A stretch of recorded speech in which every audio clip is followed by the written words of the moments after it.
Bonjour à tous, j'espère que vous allez bien.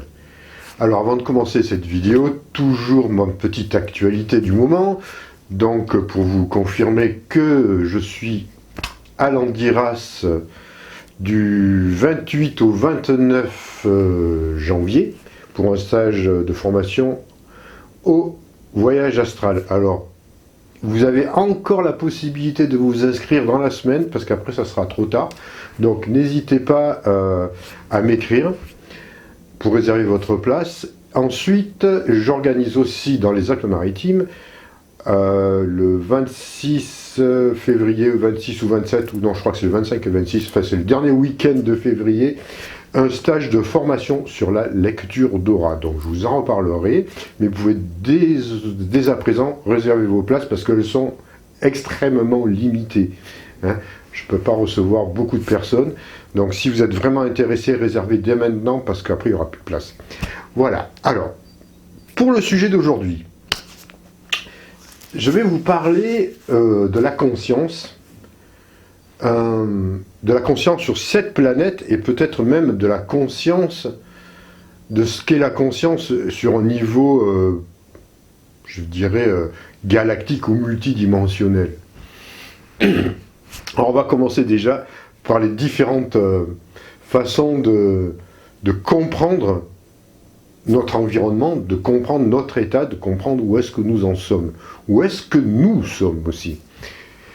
Alors déjà, où est-ce que nous en sommes, où est-ce que nous sommes? Pour certains, ben c'est difficile. Hein.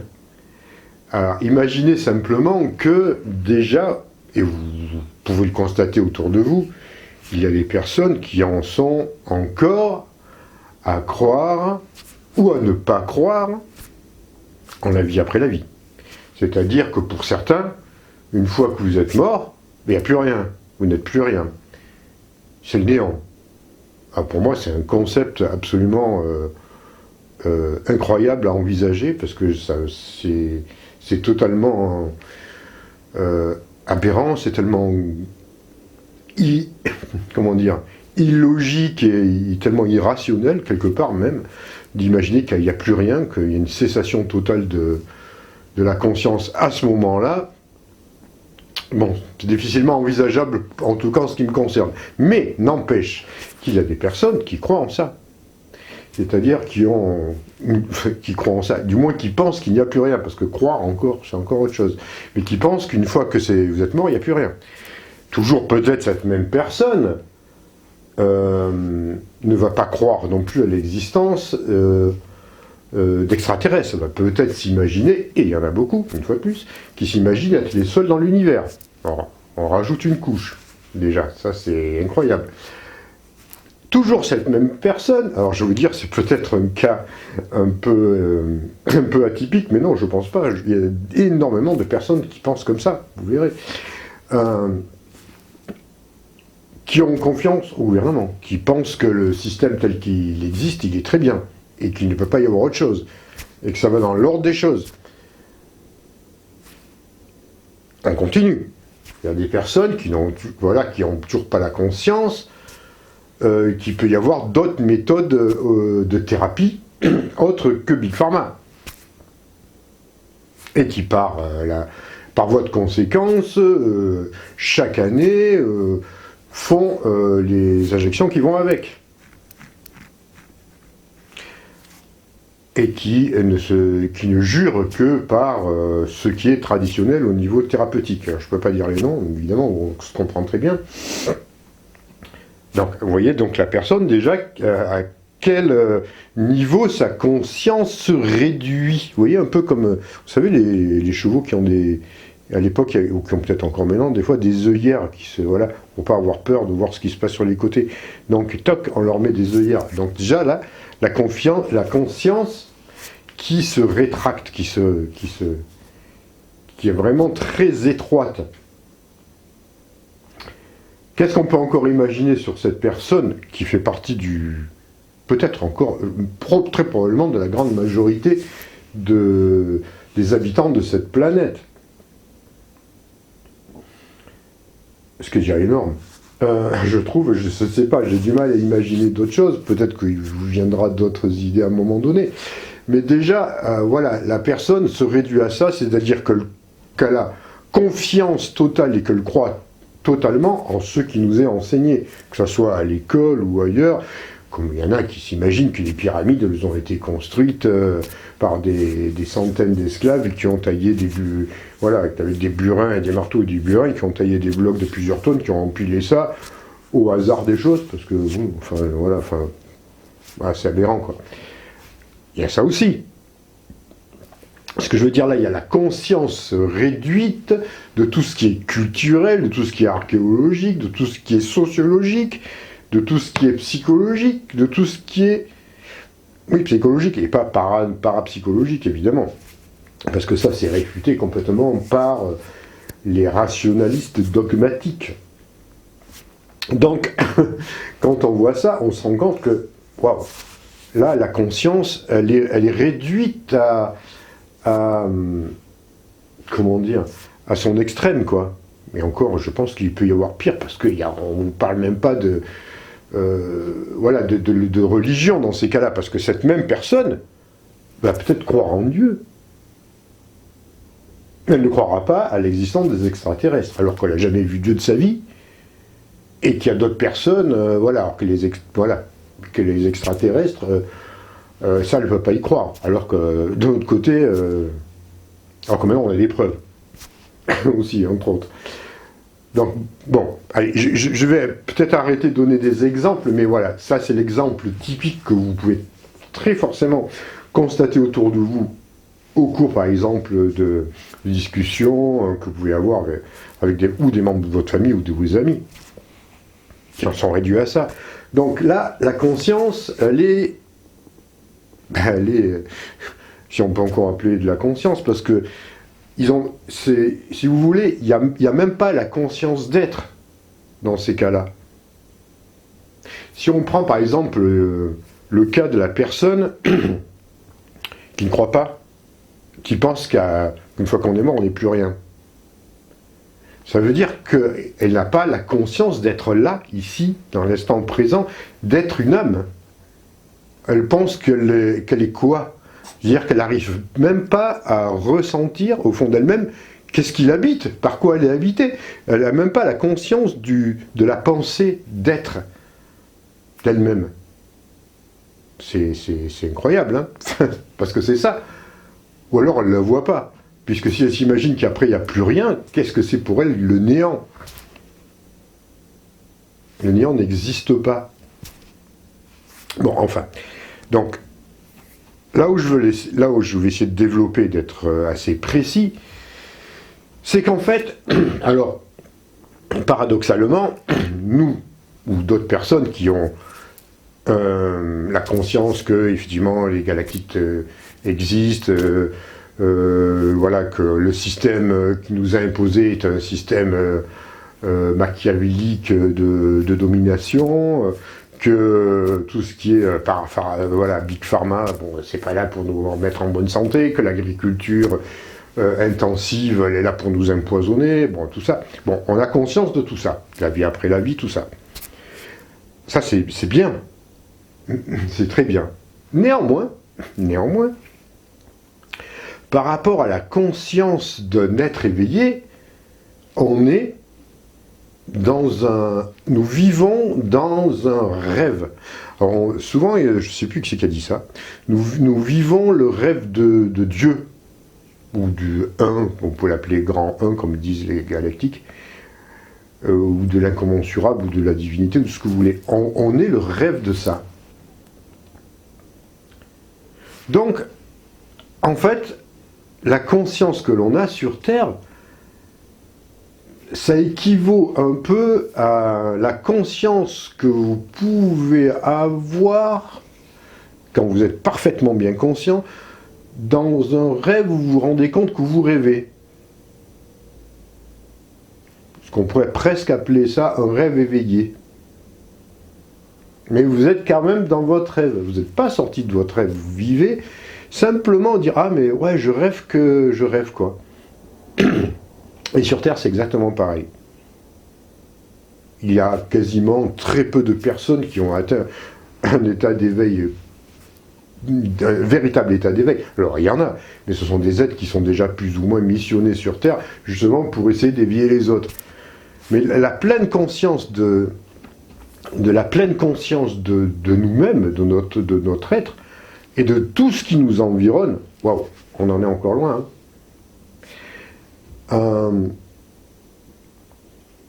Parce que de toute façon, même si on passe sur des plans dimensionnels plus éveillés, on est toujours dans le rêve de la divinité. On est toujours inclus dans ce rêve.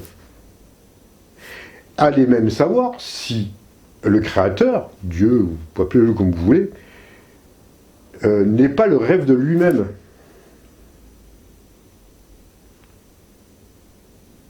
Donc ce que je veux dire à travers ça, c'est que tout ce que l'on vit est à la fois réel et totalement irréel. C'est à la fois le côté hologramme de tout ce que nous créons. Alors quand je dis hologramme, ce sont créés par nos pensées, par nos croyances, dans la matière, parce qu'on est dans le monde 3D. Mais c'est simplement une création mentale. Alors, évidemment, on va prendre par exemple un tronc d'arbre, on va en faire une sculpture. Mais qu'est-ce qui aura suggéré ça? C'est notre esprit. Après, on peut créer par rapport à d'autres façons, hein, aussi, beaucoup plus subtiles. Mais c'est toujours des créations. Donc, on reste toujours dans cette forme d'illusion, mais de réalité,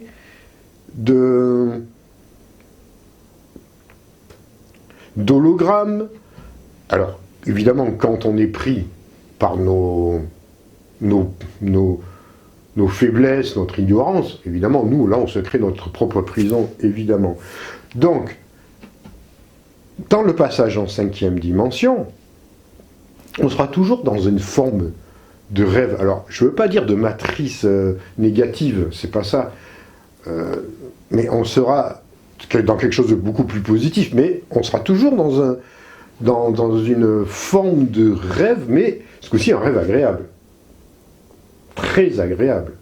Un peu comme certaines dimensions de l'astral, qui sont idylliques, hein. Mais on ne sera pas encore, bien évidemment, on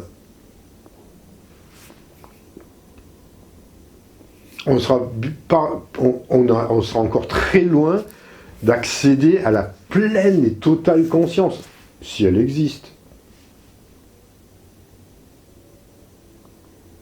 C'est-à-dire où le rêveur dépasse le rêve comment dire, dépasse le rêve du soi, quoi. C'est-à-dire qu'il y a à la fois le rêveur et le rêvé. Bon, c'est peut-être des concepts un peu compliqués, je le conçois, parce que même moi j'ai du mal à comprendre ce que je perçois par moment à travers ça. Donc en fait, déjà, je pense que c'est un élément important, je pense, pour le passage en 5e dimension, de comprendre cette notion de conscience et de se dire que, bon, ok, on est dans un rêve, continuons à rêver, peut-être, mais rêvons de plus en plus lucides. Maîtrisons de plus en plus nos rêves. Alors, évidemment, ça se passe aussi dans nos rêves classiques, la nuit. Plus vous serez plus vous serez en mesure de rendre vos rêves lucides, de maîtriser vos rêves, mieux ça sera sur Terre aussi. Plus vous serez en mesure de comprendre votre réalité sur cette planète. Et je ne vous parle pas de voyage astral, parce que c'est encore le niveau au-dessus. Et qui est tout à fait réalisable aussi. Si vous voulez, c'est important parce que ça nous relie aussi à ce qui se passe, à l'après-vie. Certains disent que vous serez dans l'après-vie, c'est-à-dire après votre mort, dans le même état que vous êtes quand vous rêvez actuellement. Certains le disent. Je ne dis pas, voilà, que c'est une vérité absolue. Mais pour certains, ça peut être comme ça. C'est-à-dire, tel que vous rêvez, telle que sont la nature de vos rêves, telle sera la façon dont vous serez projeté juste après votre mort. Donc, c'est le moment de cultiver la conscience et la lucidité, le discernement par l'expérience, pour pouvoir être apte déjà à être conscient sur Terre, être conscient dans nos rêves et être conscient après notre mort. Parce qu'il ne faut pas s'imaginer que parce que dès qu'on passe de l'autre côté après notre mort, tout devient clair, lucide, on a la conscience sur tout, on est parfait. Ça, c'est pas vrai. C'est pas vrai. Il y a un allègement, évidemment, au niveau de la densité qui fait que, pour certains, c'est beaucoup plus clair. On est beaucoup mieux, on est beaucoup plus à l'aise parce qu'on n'a plus de soucis. Ça, c'est certain. Mais on reste aussi tel quel avec nos défauts et nos obscurantismes, quelque part. Quelqu'un qui est fanatique, qui a des croyances très binaires ou très dogmatiques, une fois qu'il sera passé de l'autre côté, ça va continuer. Il va créer un monde à l'image de ses propres croyances. Hein. C'est pas parce qu'il va passer de l'autre côté tout de suite que la conscience va venir et qu'il va se rendre compte que tout était une illusion. Non, non, c'est pas comme ça. Ça se travaille d'abord sur Terre, ça. C'est pour ça c'est très important de travailler la lucidité, la claire conscience actuellement pour déjà voir au niveau de vos rêves. Vous verrez déjà votre travail au niveau de vos rêves en travaillant sur Terre. Et plus ça se clarifie, plus vous avez une conscience de ce qu'est la nature, à la fois de votre esprit, mais aussi de tout ce qui nous entoure. Ce côté hologramme, ce côté ce que l'on crée. Récemment, moi, ça m'est arrivé. J'étais en sortie hors du corps, alors, je veux dire, moyennement conscient, on va dire, parce que ce n'était pas quelque chose que j'avais cherché. Et en fait, je me suis retrouvé dans un endroit que je me suis moi-même créé, auquel ça ressemblait à un appartement que j'étais en train de rénover, comment dire. J'améliorais, il y avait... je laissais un peu aller mon imagination à ce niveau-là. Et puis, c'était super beau, parce que, franchement, je m'amusais. Je dis, ouais, là, franchement, c'est chouette. Et, à un moment donné, je dis, oui, mais non, mais ce n'est pas réel. Ce n'est pas la réalité. Je ne suis pas dans la réalité. Je suis en train de créer ça dans un autre plan, dans une autre dimension. C'est une illusion. Bon, évidemment. Mais c'était très vif comme expérience. Donc, par moment, j'avais l'impression que c'était vraiment la réalité. Parce que des fois, on a du mal à différencier la réalité entre un rêve ou un voyage astral, je veux dire, et la réalité physique.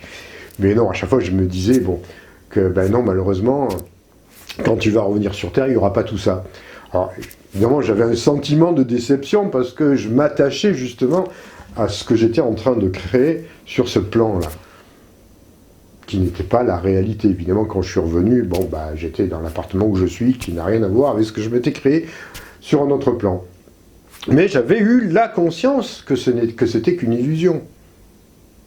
Alors des fois, justement par l'attachement, quand vous êtes dans vos rêves, c'est l'attachement à quelque chose de plus beau qui vous fait oublier que ce n'est pas réel, parce qu'on n'a pas envie que ce soit pas réel. On a tellement envie que ça continue, que ça soit une réalité. Alors, c'est une réalité sur le moment, sur un autre plan, mais quand vous revenez sur Terre, ce n'est plus une réalité. Ça a disparu. Donc, ce que je veux dire toujours à travers ça, c'est apprendre à travailler sa conscience. Ça se travaille d'abord sur Terre. On est sur Terre. On est sur Terre. En prenant conscience déjà que, même en étant sur Terre, nous rêvons.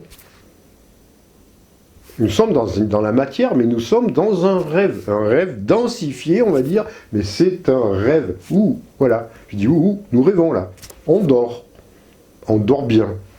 Et croyez-moi, on dort profondément pour certains, comme je vous ai expliqué en début de première partie de cette vidéo. On dort. On fait les choses de façon presque machinale, sans se poser des questions un peu existentielles, on va dire. Qui je suis? Qu'est-ce que je viens faire sur Terre? Quel est le but dans ma vie? Est-ce qu'il y a quelque chose au-delà de ça? Quel sens ça a? Alors attention, je ne dis pas que l'on fait les choses mal, mais on ne les fait pas en conscience. On les fait de façon un peu automatique, parce qu'on a un programme, on a un carnet de bord que l'on exécute jusqu'au bout, de façon consciente, enfin consciente c'est très rare, mais de façon semi-consciente, ou des fois de façon totalement inconsciente. Donc, au final, on arrive quand même à faire l'expérience de la vie, mais ça veut dire qu'on en est quand même au tout début. Hein, on est un peu à la préhistoire de notre vie. Plus on fait les choses avec confiance, plus on prend conscience de tout ce qui nous englobe, de la puissance de l'univers, de la puissance de la divinité qui est en nous, plus on prend conscience de tout ça, plus on s'allège, et plus on s'approche vers une autre réalité. Si vous voulez, quand je suis dans l'astral, et que je vois ma vie sur Terre, que je vois la vie des autres sur Terre, alors là, je veux dire, le contraste est évident. Je me rends compte à quel point nous dormons. Mais néanmoins, quand je suis dans l'astral aussi, je sais que par rapport à d'autres dimensions, je suis moi-même quelqu'un d'endormi, peu conscient. Parce qu'il y a tellement de dimensions, il y a tellement de dimensions de la conscience. Je vous dis, la conscience, c'est quand elle se confondra avec elle-même.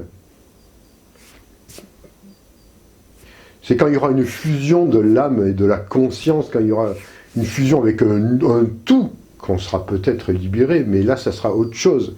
Enfin, je dis libéré. On n'est pas non plus prisonnier indéfiniment, mais on aura vraiment transcendé. C'est difficile à dire. On aura transcendé quelque chose, voilà. C'est difficile. J'ai du mal à trouver des mots, là, parce que je vais chercher les choses un peu au niveau de mes ressentis, et j'ai du mal à trouver les mots. Mais c'est la conscience de la conscience, quoi. Et donc, même sur d'autres planètes, hein, les êtres que j'ai rencontrés et que je rencontre, qui sont sur des plans beaucoup plus évolués, nettement plus évolués que tout ce que l'on peut imaginer, pour certains, je sais aussi ils savent aussi qu'ils sont loin d'avoir atteint le chemin, et qu'en fait, le chemin ne sera jamais atteint. Et que voilà. Donc, si vous voulez, on va revenir un petit peu sur Terre à notre niveau, parce qu'on sinon on va un peu se perdre. L'importance de travailler la conscience de soi, la conscience de l'univers, la conscience de tout ce qui nous entoure, la conscience du sens de la vie. Alors on va dire par quelle façon? Bah, si vous voulez, il faut un peu de méditation, puis laisser faire aussi l'univers, hein, qui vient vous apporter un peu les solutions, quoi. Trouver assez d'espace en nous pour que les choses puissent se révéler. C'est souvent comme ça, parce que sinon on va figer les choses. On essaye de réfléchir, on essaye de résoudre par nous-mêmes avec la raison, plein de choses. Et des expériences de ce style-là ne peuvent pas être vécues par une réflexion, comment dire, tendue, serrée. Vous aurez l'expérience de vous-même, du divin, en laissant de l'espace entre vous, pour que ça puisse se révéler. Alors, plus précisément, en laissant aussi l'espace entre deux pensées se révéler. Et c'est là qu'il y a accès à la claire lumière. Alors, ce sont des expériences qu'il faut que vous viviez, chacun personnellement, pour entrevoir, hein, des aperçus de ce que c'est que la véritable nature divine, de ce que c'est que l'illusion, de ce que c'est que la conscience, de ce que c'est que l'hyperconscience.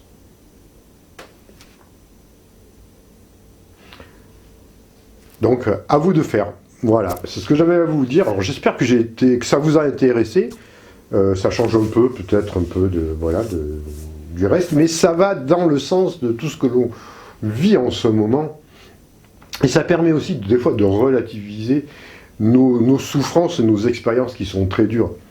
Comme on le dit souvent, quand la nature illusoire, vous pouvez éphémère aussi des choses, la nature impermanente de ce que nous vivons, vous pouvez vous dire, voilà, dans 1000 ans, 10 000 ans, quelle importance cela aura.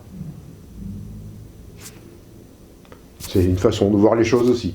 Allez, ce coup-ci, je vous laisse, prenez soin de vous, et puis si vous avez aimé, n'oubliez pas de mettre des pouces bleus, plein de pouces bleus, de partager si vous avez envie de partager, et de vous abonner si vous n'êtes pas encore abonné. Allez, je vous retrouve très bientôt pour une autre vidéo.